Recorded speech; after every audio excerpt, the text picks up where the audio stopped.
All right, Michael, we are live after 30 minutes of a little bit of technical difficulties, but thank you for joining us today. I'll give it a few minutes for everyone to come join us over in the community.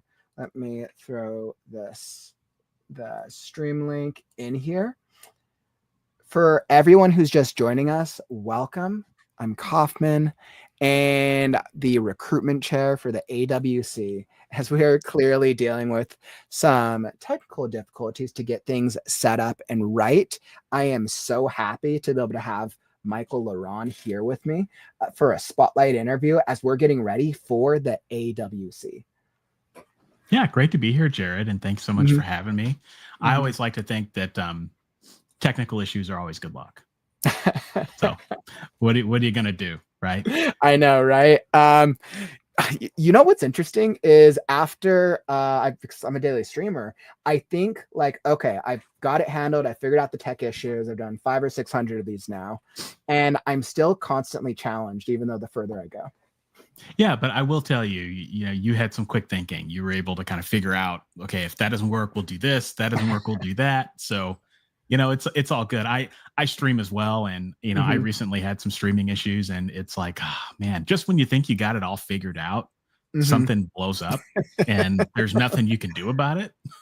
So yeah, it's all good. We are here, and it's all good. All right, perfect. And I'm just throwing this out to the community for anyone who wants to come join us. Perfect. And we're going to throw it here. Awesome. So, Michael, while I'm getting the rest of this set up, thank you for joining me.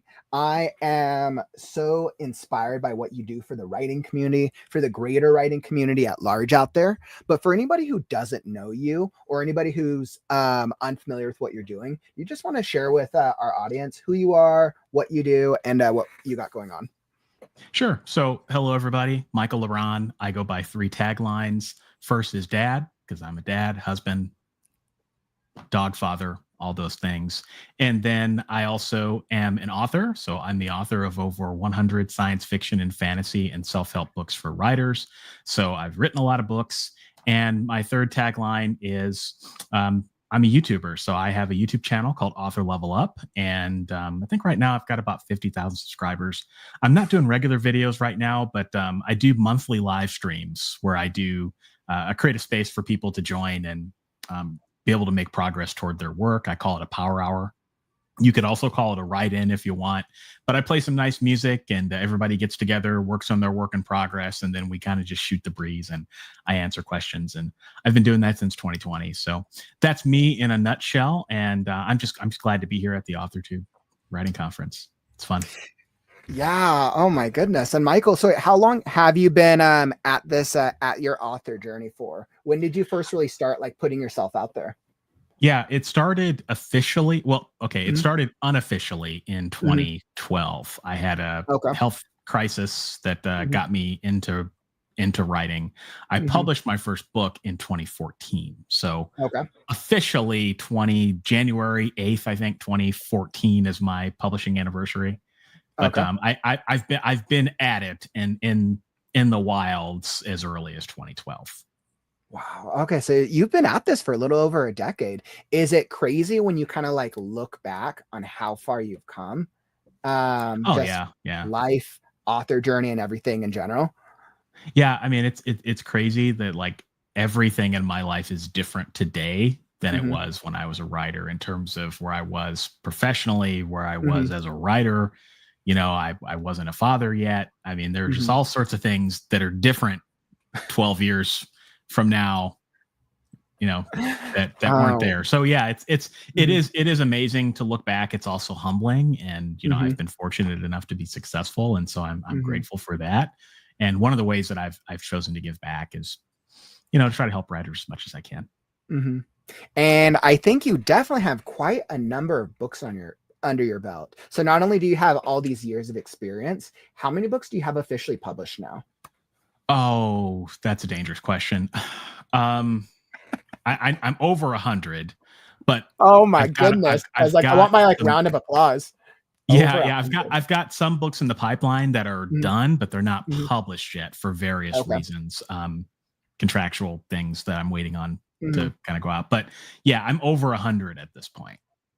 That is absolutely incredible. Are Yeah, the majority of them, did you go self-publishing, or are you represented by an indie press, or how do you put your books out? I am 99.99999% self-published. So I'm a 99, okay. self-made author. I do have one book that I wrote as I guess you could call it a pro bono for the Alliance of Independent Authors. They're a nonprofit organization for self-published writers. I donated my time and experience to help them publish a book on self-publishing. So they've published that. So technically, I'm self-published, and I do a few books with a co-author, my good friend Maddie Dalrymple. She publishes, so technically the books that we've co-written are published through her, but we're still self-published authors. So it's right. That's absolutely incredible. And first off, that's inspirational, right? So the fact that you've done so much, and clearly you've made that your lifestyle and your consistency, that's awesome. Yeah. Well, I've just learned that you can't wait for somebody to pick you. So before I had my health experience, my health crisis in 2012, I was doing let me see if I can find an agent. Let me try to shop around manuscripts. And I just had no luck. And my writing career really wasn't much of a career to speak of, so to speak. And so I had that experience. I hit rock bottom, and I realized, you know what? I can't just sit around and wait for somebody to choose me. Let me choose myself. And regardless of how it happens, I'm just going to put my best foot forward. I'm going to learn as much as I can about writing and publishing and marketing. And if I fall on my face, I fall on my face. And I definitely fell on my face with my first few books. And it was a learning experience. I wouldn't trade the experience for the world. And I learned, and fortunately, here I am. And I think that's part of it, right? So I meet so many new writers, and a lot of times writers are so focused, right, on that end step of I want to get the book published, get it out there, that they forget about the journey. And it sounds like you've learned and you've grown so much throughout the journey of writing, editing, publishing, marketing, advertising, 100 books, and everything that you do with authors. So that's absolutely incredible. And I know that this probably goes into part of your keynote speech, writing as medicine. So for anybody who doesn't know, Michael's going to be hosting he's our keynote speaker, along with one of our other presentations. Writing as medicine. What does that mean to you? Yeah, this presentation is the keynote, and I'm honored to be delivering that. It's really a talk to help people remember how important and how crucial writing is in our lives. I think that the majority of people who are watching this have made that commitment. Like you've said, you know what? This is something that is so important to me that I want to see my name on the front cover of a book. And when you make that decision, that is like it's a threat. There's several thresholds that you cross in your journey to becoming an author. And the first few, I think, are the sacred few. And that is you make your commitment that I'm going to do this. The next commitment is finishing it. So you cross that line from someone who talks about it all the time to someone who's actually finished a book. And then you cross another line, which is you publish that book. And that line is the line that changes your life. Whether the book is successful or not successful, you are never the same person, because you cross that invisible line from consumer, reader, to creator. And I think the further away you go from that line, the harder it is to remember why you made that decision in the first place. And so writing is medicine for me. I feel like my career is just constantly I forget how critical writing is in my life, and then I have to remember it. And that goes with reading as well. And so what I would like to accomplish in the talk is just to inspire writers to just never lose sight of how important that is and how to reconnect with it, even when it feels like you can't. We are all going to have times in our careers where we feel like, I don't think I have another book in me. I don't know if I have another story in me. I don't know why I'm doing this. I'm up at 3 a.m. staring at the blinking cursor, and I've published books before. I know I can do it. Some of us are going to experience burnout. And so I just want to just have that reminder, like a Post-it note, to inspire some folks to just really remember and get fired up, and how writing is something that can change your life, but more importantly, it's something that can change the lives of other people. And when I think back to my favorite moments as a reader, I'll never forget, there was one day I was reading a collection of short stories by Elizabeth Bowen. Okay. And I don't know why this sticks out in my head, but I'll never forget it, because I was sitting in my chair in front of my window, and the sun was setting, and I was reading this short story by Elizabeth Bowen. And it's one of the few times in my writing life and reading as a reader where I felt like time stopped. Okay. Like I felt like everything around me stopped, and I was completely immersed in that story. And I never will forget that story. But what was really important for me was that was precisely what I needed at that point in my life. Everything in that story, it was speaking to all the overtones and problems that I was dealing with in my life at that time. And that was an experience for me to reflect on. And it was like medicine for my soul. And I like to think that's really beautiful. That's really beautiful. Thank you. Yeah. And what I think what we often forget is that we put our books out into the world, and somewhere with somebody at some time, you as a writer are going to create that same experience for a reader. The only thing is, you're never going to know about it, right? You're never going to know about it unless somebody happens to reach out to you about it. And if you do it long enough, people will reach out to you. But you're kind of sending your work out there into the void. You don't really know what sort of impact you have on people. But the reality is that you do have an impact on people, whether you see it or whether you don't. And yeah, I completely agree. It's easy to forget. Yeah. It can be a thankless job sometimes. Oh, absolutely. And I think because the act of writing, right, a lot of times can feel like such a solo journey. And then they put it out there. And then if you don't get immediate response, or we live in the digital world, right, where we're behind screens, right, it's so easy to forget about that part, and then go online, and then suddenly you see some bad reviews, and now it's there are really loud people on the internet. And when you take out those loud people, you've got people that were quietly touched by what I mean. Just think about all the content that you have consumed in the last 24 hours, which is probably a lot, right? How much of that content did you actually engage with the creator on? Very, very few. I mean, I probably watched an hour's worth of YouTube videos, browsed through 10 different channels. I didn't leave a single comment on any of those videos. I didn't even click the like button, I'm ashamed to say. And I probably should say that as a YouTuber. I used to be the same exact way. It's because we don't think about it. It's because a lot of times viewers, like, we're thinking about ourselves, right? And then how am I going to grow? Yeah, but I'll tell you, there were some videos that I really enjoyed. And I really enjoyed them. And it's the same thing with your writing. You're not always going to know whether you've made an impact. And I think so many of us get into this and we want to change the world. Like, we want to write that book that goes to the top of the New York Times bestseller lists. We want that credibility. We want that authority. We want to be able to say we sold all these books, and we want readers to be able to leave hundreds and thousands of reviews, so that way we can get a book bub, But at the end of the day, you're not really in the business of doing that. We're in the business of changing people's afternoons. And if you change somebody's afternoon, then you can have an impact on the world. But you just have to change how you think about it, frame how you think about it. So that's a really, really great point. So with where your goal is as a writer now, has that changed drastically from where you were at when you first started 100 books ago? Oh, sure. I like to joke that, and this is 100% true. When I published my first book, so I think I published my first book on January 8th, 2014. January 7th, 2014, I thought that I was going to click publish and publish my book on KDP, and it was going to make me a millionaire. No, dead serious. Dead serious. I know, but there's so many writers who think that.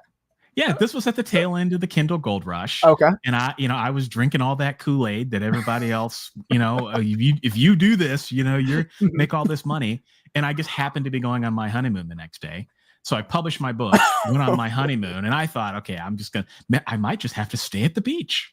I mean, this would be what a horrible situation I would find myself in, to just have all these buckets of money coming into my bank account, and I just have to stay at the beach in Mexico, and that is not what happened.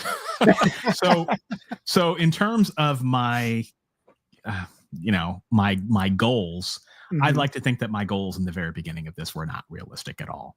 I think where I've landed lately is my goal is to write the books that inspire me and challenge me as a writer, find that intersection of art and commerce, because I want to make money doing this. Who doesn't? Right. And make enough money from my publishing business to sustain itself and have a good network of author friends who can help me keep my sanity. And fortunately, I hit that goal a long time ago. So now it's really just about sustaining it.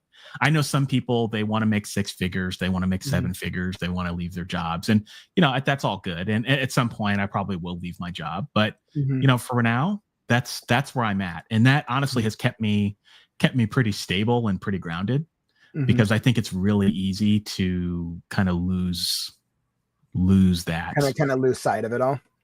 Yeah. Oh, it's super easy. Yeah. I mean, especially when you hear things fever pitch of, this is how you can make a ton of money.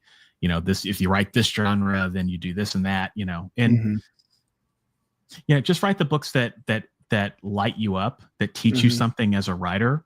And sometimes that book is not going to be a book that's to market.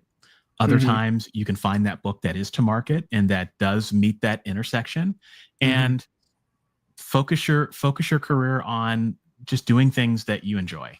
Because to me, at the end of the day, when I'm on my deathbed, I'm going to be judging myself based on, did I write the stuff that inspired me, and can I come as close as possible to dying empty?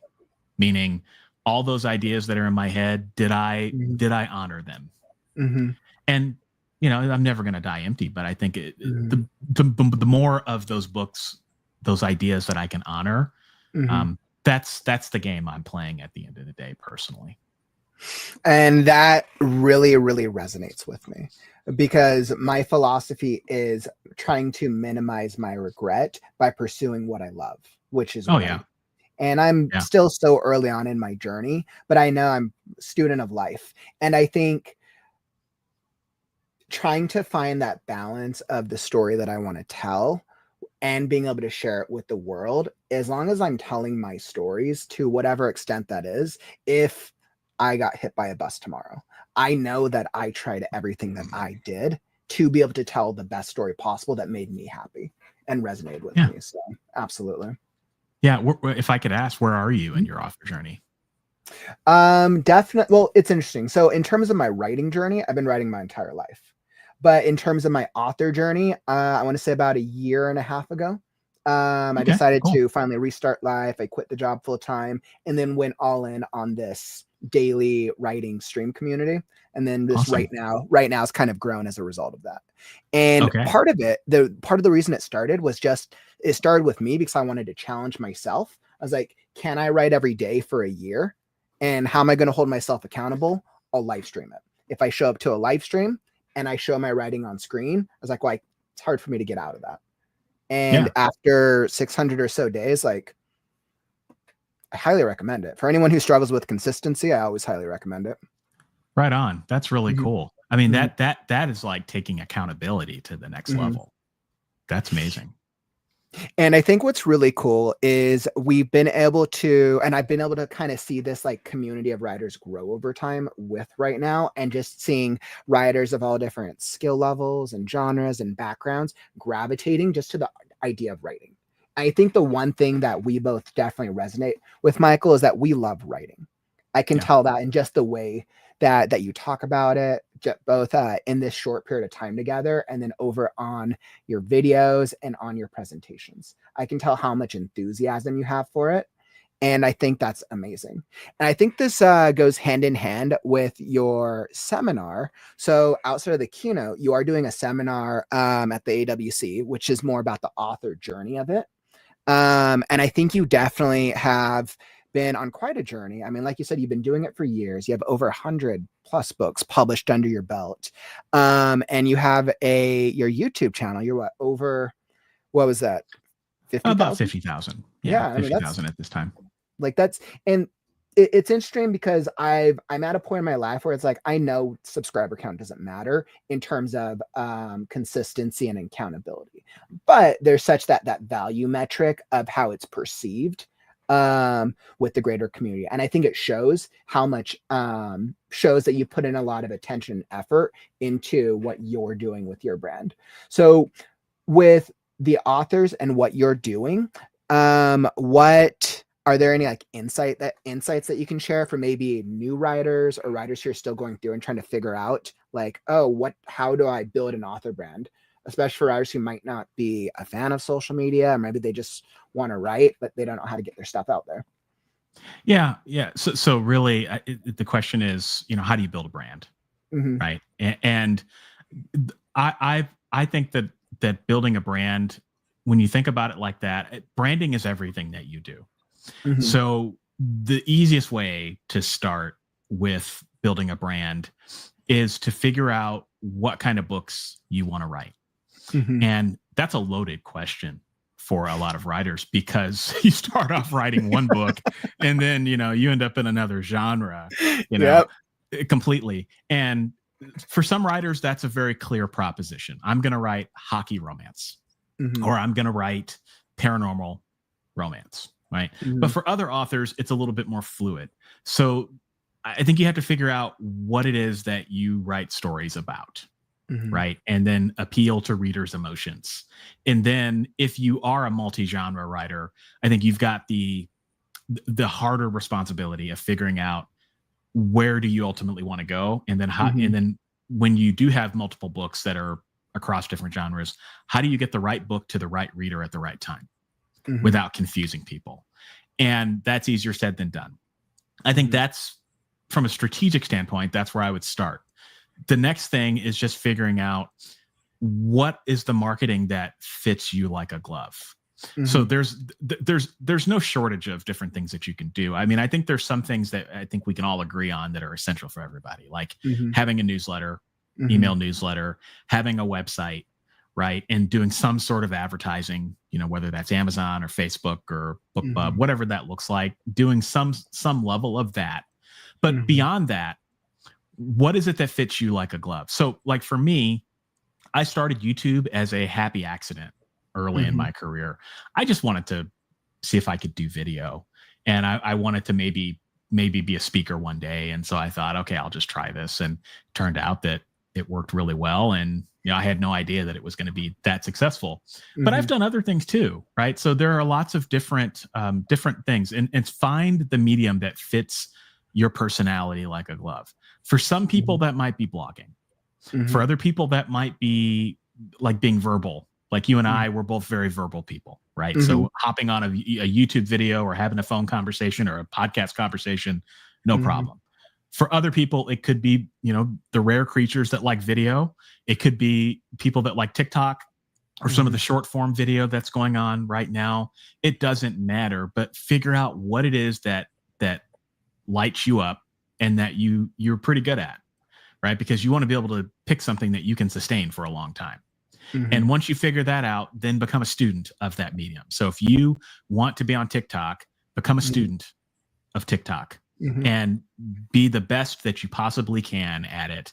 And over time, you start to do fewer things wrong.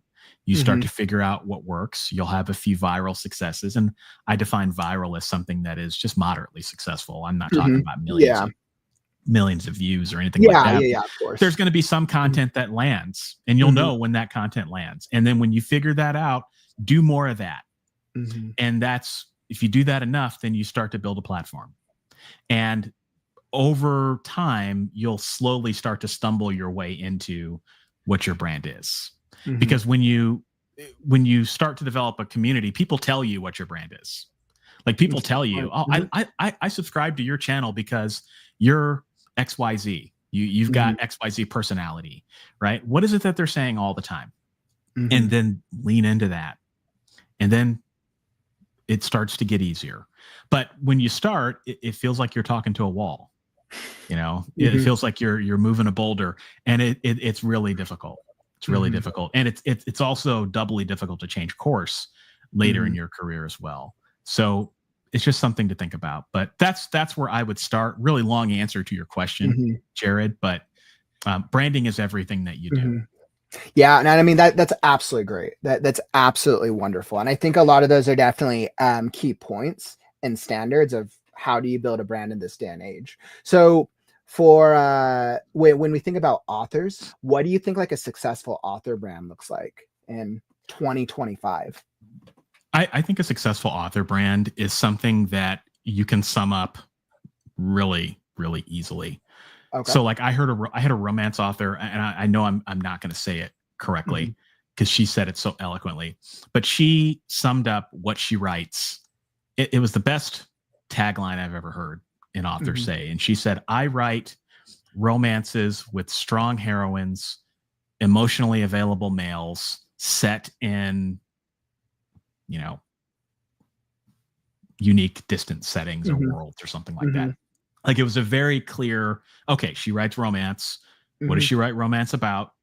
And what is the genre? Like, what are the subgenres?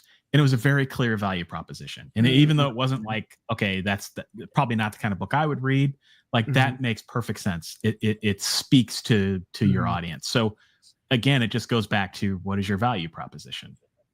Who are you writing? What are you writing for? And it can take a really long time to be able to figure that out. And I know that sounds weird, but it really can, because if you move from genre to genre, it's harder. If you're not quite sure where you want to land as an author, it's harder, but you can figure it out. And once you figure that out, that's the best thing you can do. And just once you figure that out, put it everywhere. Lead with it, and do all that sort of stuff when you're in front of your fiction audience. Yeah. And I really love that. It's almost like you're, I think boiling down what you're saying, it's almost like you're trying to define a couple key points for whoever you think your readership is. Yeah. I think something that hard. It's a readership or a viewership who's ever joining your community, and then hopefully eventually buying books or joining you in your writing journey. I would agree with that. Yeah, and often readers will surprise you. Right. So like you may think you know who your target audience is, but then who shows up is totally different. And it's a learning experience. What I'm curious, in your journey of writing your collection, your library of books, what do you think was one of like the biggest learning experiences for you in terms of growing your readership or building up your writing community? Yeah, I like to joke that my results are, closer to the average person, typical, So for me, I wrote a lot of books before things really started clicking. Okay. I was doing things subconsciously that were working, but I wasn't really aware of why they were working. Right. So I started taking some classes with Dean Wesley Smith, and some of his workshops. And he was really good at kind of teaching me, okay, this is why you open a chapter this way. This is why you write your characters in this manner. And then I started to really understand, okay, that's why, or that's what I'm doing wrong, And so you slowly start to learn, okay, I was doing this wrong in opening my novel, for example, or in ending my chapters. And you slowly start to become more intentional. So you go from subconscious awareness to intentional conscious mastery. And for me, it took me a really long time. And honestly, I'm still on the journey. I can't say that I've mastered anything about writing, but what I can tell you is that I've had to forget a lot more than I know, because there are a lot of things that a lot of things that you think work. I put it this way. I like to joke that writers, when we become writers and we cross that threshold, we get lobotomies.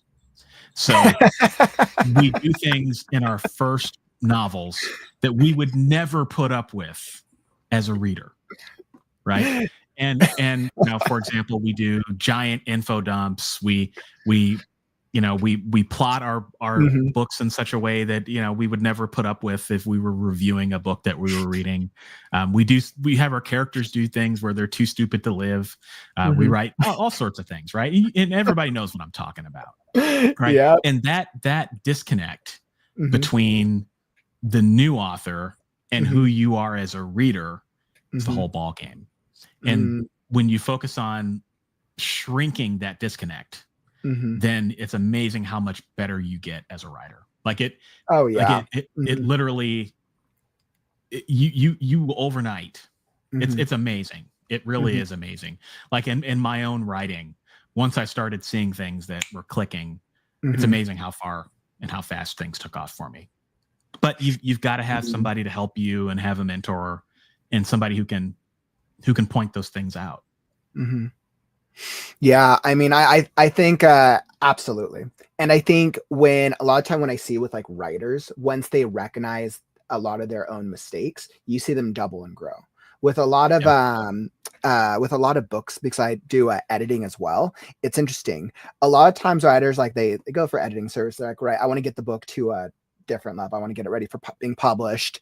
But when the writers see the mistakes that they're making consistently over hundreds of pages, thousands of words, you see them get better simply from just being aware of the mistakes that they just weren't aware of previously. Yeah, and the other piece of this is, well, what is a mistake? Mhm. And we could have a whole philosophical conversation. Some things that you might think are mistakes actually aren't Mhm. mistakes. It's just Mhm. execution. Exactly. And Yep. so Yep. having, I people ask me all the time on my channel, what do you think about XYZ technique, or Mhm. blah blah blah? And my answer is, to everything there is a time and a place. Yep. There is a time. Yep. I love There's that. a time and a place Mhm. for Mhm. prologues. Yep. There is a time and a place for Yep. killing your main character. There's a time and a Mhm. place for Mhm. a male heroine who's a jerk, right? Mhm. And there's a time and a place for certain stereotypes. Mhm. And just learning how to put that in your toolbox, and then learning what the perfect execution of that, or a good execution of that, looks like, is Mhm. actually more valuable than listening to people that have really big opinions. Because there's Mhm. a lot of people in the community that have huge opinions, and Oh they yes. they Yes. want you Definitely to very believe that they're outspoken. right, Mhm. and it's okay. It's okay. I think that's part of what makes the community great. But Mhm. you know, just because somebody has an opinion on it, that doesn't mean they're right. Mhm. And I think having a good mentor who can focus on the work and focus on Mhm. helping you grow, as opposed Mhm. to espousing their opinion, is Mhm. also equally important, because you can really get led astray. Mhm. And so, I don't know. I'm very open about just whatever works for you works for Mhm. you.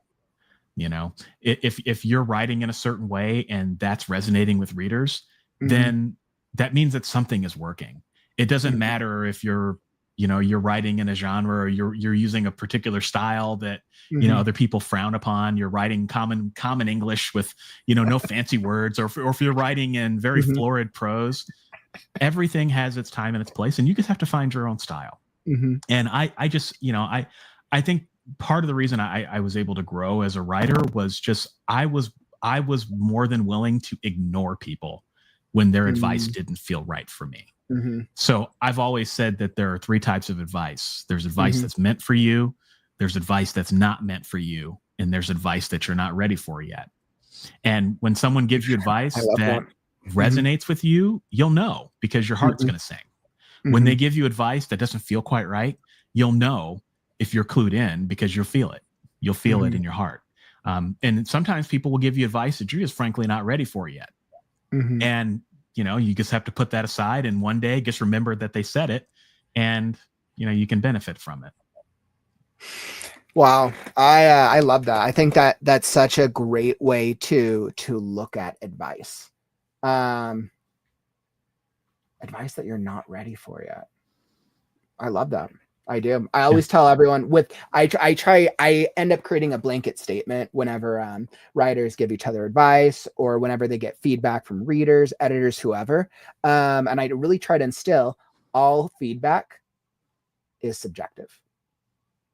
Yeah. It's just And I one think person's opinion. recognizing that exactly, right? It's just But one person's it's interesting opinion. because people get so stuck that if someone says something that it's a fact. Yeah. Well, because writers, that's another, it's an occupational hazard we have to deal with. We are intensely creative people, but at the same time, we also want the approval of other people. And so that becomes a way to seek validation. And so another part of becoming a professional writer is learning how to stand on your own 2 feet and learning when to take opinions and advice and learning when to discard opinions and advice. And frankly, not all advice that's given to you is going to be a good fit for you in your situation. Is there any advice that you've been giving out or you've been giving out to your community or writers you've been seeing as of late where you feel it's more impactful based on where the writing, based on where we're at right now? Yeah, I'm hearing a lot, again, I don't want to get the pitchforks and mobs out, but I'm hearing a lot of consternation and in some cases despair about what AI is doing. Yep. I knew you were going to say AI. Yeah. Yeah. Anyway, I'm not here to litigate that, whether it's right or it's wrong. But I've heard people, tell me, well, what's the point what's the point of starting a career right now if AI is just going to be able to do it better in 2 or 3 years? And, you'd be able to click a button and, AI will be able to write a novel just like it can write a song or create an image today, right? What is the value proposition of a writer? Because people care about following real people. People will like the AI stuff. They absolutely will like things written by AI eventually once people have gotten, once everyone has accepted it. But people are always going to want to follow people. Well, I think it's more fundamental than even that. I agree with everything you said. But I also think that there is something to be said about creating for creation's sake. And so you think losing that, you think there's that fear that writers okay, well, I'm going to lose that inkling for creation, and then creation just doesn't matter. Well, I think people will think, well, what's the point of spending weeks or months or even years on a magnum opus when an AI can just create it with the click of a button? 5 minutes, yeah. Right. I mean, just right now, Jared, I can go to my phone and go to Midjourney. And within 30 seconds, I can get something that looks like Leonardo da Vinci painted it. Something that probably would have taken, da Vinci years to paint. Right. And I just think that there is something to be said about creation for creation's sake. And I also think that, as you said, readers want to follow people, but they also just want to be engaged. And if you write work that's engaging, I think the tried and trues will always be tried and true, which is write books that you're passionate about, talk to people about it. And when you write books that make you feel good, you're going to make the readers feel good. And that's it. That's the whole ball game. I mean, at the end of the day, whether or not you can create an actual AI author that interfaces with readers and, does live streams, and it's basically, I'm sure that's probably going to happen. But that's not the entirety of why I write. Going back to the keynote, writing is something that is medicine for me. Right. So I write to figure out and wrestle with some of the issues that I'm dealing with in my own life. And, frankly, if you took away everything in my career, if you took away all the money and all the success that I've had, I'd still be doing it.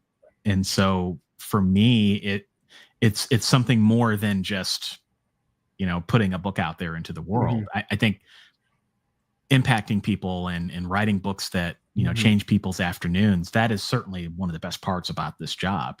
But it's not the only thing. And I just want people to just remember, that writing is special. It's something that you can always do. And if it's something that makes you feel as good as it makes me feel, then why would you ever stop? And I think that's really, really awesome. I think being able to ground yourself in our reasons for writing and why we're passionate about it, and not letting our own journey be deterred, whether there's one AI or 1,000 AI out there, and being able to it's easy to feel that.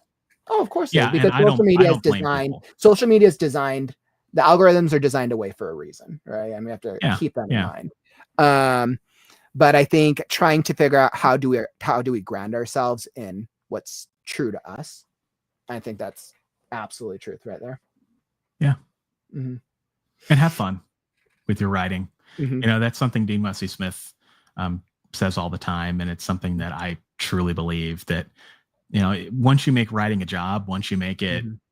you know, it has to perform and produce results for you, then it becomes really easy to lose touch with why you're doing it in the first place. So I just think having fun is the best antidote for burning out or to burning out. It will prevent you from doing that. And if you do burn out, then it'll help you get over a burnout faster. Just always stay connected with that. When you write, you become a child. And so just stay in that mindset as much as you possibly can. We're only a few weeks away from the AWC. And I think anybody who's planning on attending and joining us should absolutely, obviously, check out your keynote, Writing as Medicine, or come check out your seminar, From Page to Platform, How to Succeed as an Author. And I think just from this past hour, give or take, I can tell how much you've learned from your journey and how inspired you are and how much you care about your own process and your craft just as much. So people, if you're watching this, whether you're here on the live stream or on the replay, make sure to come join us at the AuthorTube Writing Conference. It is the end of June 27th, 28th, and 29th. Come join us. Michael, your keynote, I believe, kicks off on, it's like I have this. I want to say it kicks off on either Friday or Saturday. I believe it's Saturday. I'm like, make sure I got my schedules right. So definitely make sure to come join us. It's going to be an absolutely great conversation. And Michael, for anybody in the community, where can they find out more about you? In the meantime, if they want to go check out some of your stuff, or maybe if they want to go join your community and see what you're doing. Yeah, well, first off, thanks for hanging out with me today. And I would say if you want to check out my fiction, you can find me at michaellarronn.com. LaRonn is LARONN.com. And you can check out my writing stuff for writers and all the advice that I give at authorlevelup.com. That's got a link to my YouTube channel, as well as all the different books and articles and stuff I've written on writing. Awesome. And I just dropped that over in the YouTube channel. So, or over in the comments. So definitely go check it out. It's linked also down in the YouTube description down below. And awesome. I know we'll be back in a couple weeks with the AuthorTube Writing Conference. But I just have to say, Michael, thank you so much for joining me today. Thank you for, going on this journey of technical difficulties. But I feel so inspired. I'm like, all right, where's my medicine? I'm like, now I'm going to be thinking about this. So definitely thank you. Yeah, thanks, Jared. It's been my pleasure. Awesome. And for those of you here in the community, thank you so much for joining us today. Whether you're watching on the live stream or the replay, we'll have this up on the channel for you to be able to catch this interview if you want to go back and check it out from the beginning. And then I'll be back in next week as we are chatting with Dale and with and it's going to be an absolutely incredible conversation. Thank you guys for joining us, and we'll catch you at the AuthorTube Writing Conference. What does creative writing mean to you? I'm Kaufman, and I'm on a mission to connect with every creative writer in the world.